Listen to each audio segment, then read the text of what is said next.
রাজ্যের প্রাক্তন শিক্ষামন্ত্রী পার্থ চট্টোপাধ্যায় সহ সুবিরের এসপি সিনহাদের জামিন মামলার শুনানি হবে বিচারপতি তপব্রত চক্রবর্তীর নতুন বেঞ্চের এজলাসে।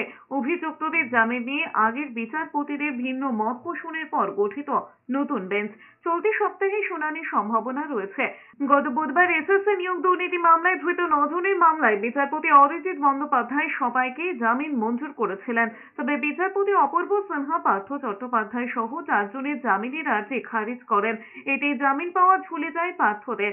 গত শুনানিতেই জানা গেছিল এদের মামলা প্রধান বিচারপতি তৃতীয় একটি বেঞ্চে মামলা পাঠাবেন। সেখানেই জামিন নিয়ে চূড়ান্ত সিদ্ধান্ত হবে। কোন বিচারপতির বেঞ্চে মামলা শুনানি হবে সেটা নিশ্চিত হলো। যাদের জামিন মঞ্জুর করা হয়েছিল সেই Sheikh Ali Imam middleman, Koushik Ghosh middleman, Subrata Samantaray middleman এবং চন্দন ওরফে রঞ্জন মণ্ডল মিডলম্যানদের শর্ত মানতে হবে। নিম্ন আদালতে উপস্থিত থাকতে হবে। তদন্তকারীদের অফিসারদের সঙ্গে যোগাযোগ রাখতে হবে।